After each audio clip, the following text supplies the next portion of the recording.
All right, let's go ahead and get started. Welcome. So today is our Friday, our last B day of the week. So generally on Fridays, I like to do fun day photos, Friday photos. So what we have is an assignment called school photos. I'll get into that in just a second. And then of course, after school photos, if you have late work, you'll be sticking around with me till 4:55 to make sure that you have caught up with the rest of us. Let's go ahead and get started. This is going to be a lot of fun. You're going to take 5 photos. Again, these are just examples. Okay, here is the first one. Some of you can relate to this, having a little desk at in your room and a little computer. Maybe, maybe not. I know when I was at home, we didn't have desk. And when we had to work, our parents would tell us we needed to go to the kitchen table to do our homework. So maybe you can relate to that. And it might look like this if you're at the kitchen table. Or you might be working on your schoolwork in bed or on the couch.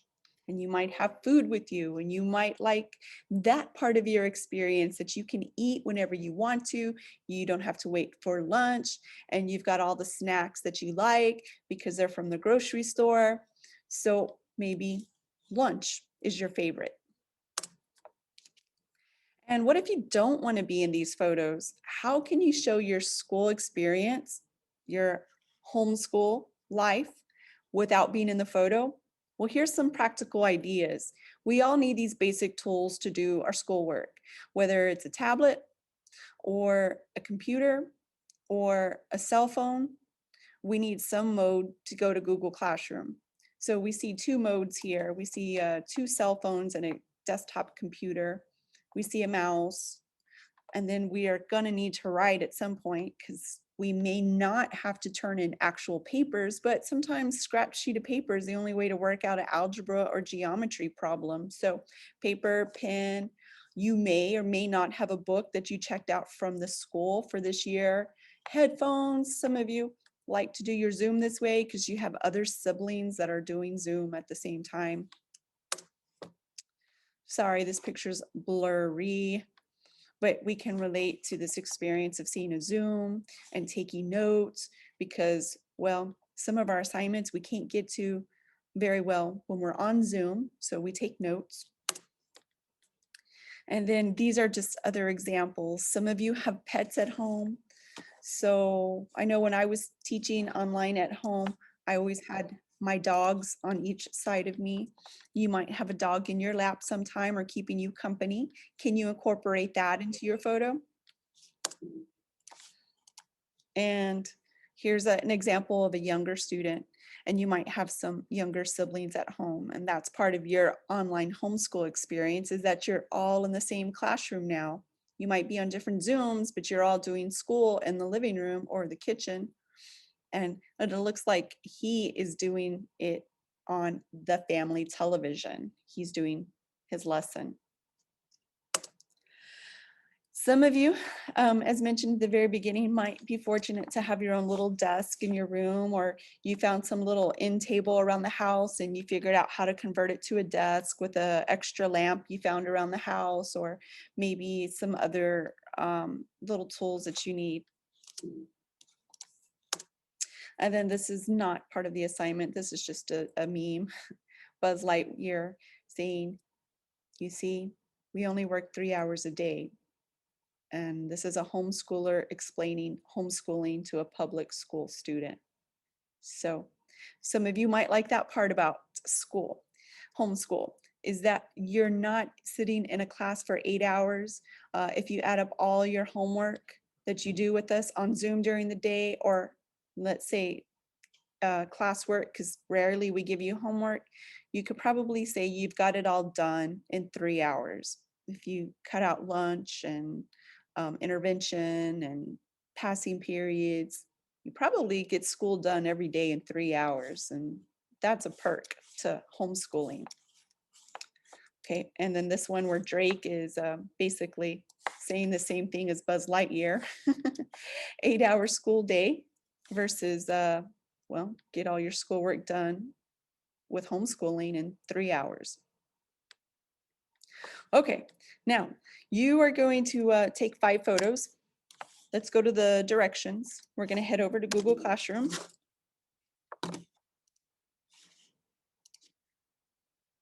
We've looked at the examples. And so if you go over to Google Classroom, classwork, 4th 6 weeks, please open up the assignment titled School Photos. It's right here, the very first one. Okay, great. Let's go ahead and open it. It says use the handout attached to take pictures of what homeschool looks like for you right now. And there's some more examples here. We're going to go ahead and click on this. It takes you to ICEV. You don't need to go there if you don't want to. You can take a screenshot if you're having any kind of issues with ICEV and just listen to me read the directions to you.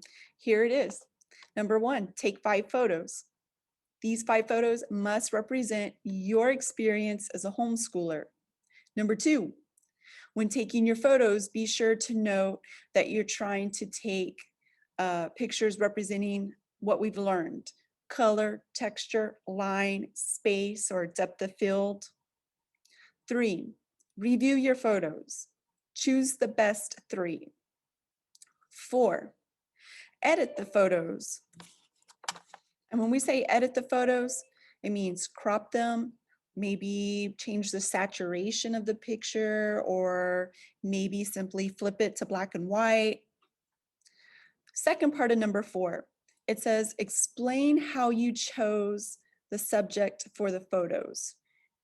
Simply put, just tell me why you chose these 3 photos to represent your homeschool experience. The next part says what camera settings were used. We're not going to worry about that. And then the final part of number 4 says what edits were made to the photos. So attach the 3 photos. In the private comment box, tell me what edits you made to the photographs. All right, so that sums it up. That's the entire assignment. Does anybody have any questions? Because we're going to be getting up here in just about 30 seconds, and you're going to be going around your workspace right now and thinking about how you want to frame these shots. We already looked at some ideas. If you weren't here at the beginning of the class when we went over the PowerPoint presentation, here are 3 examples. Of course, these are professionally taken photos. So you're thinking, how would I pose myself just like this with my device and writing and be able to take this photo? Someone professionally took this photo of her. Well, if you want to get yourself working, put the timer on your cell phone, put it in front of you, switch it to the front facing camera, and you can take a photo that looks similar to this. Here's a young man. It looks like he's working on his schoolwork in probably his dad's office in the home. Here are 2 siblings at a kitchen table. It looks like they're probably working, helping each other. There's some snacks on the table. There's their cell phones. They probably have to use that to check their grades, and then their device to be on Zoom, or grades in Google Classroom, or whatever reason they need more than 1 device. Okay, so these are just ideas. You don't have to be in the photographs. You do need to turn in 3, edit them, tell why you chose these photos to represent your homeschool experience and what you did to the photos. If there are no questions, you may begin.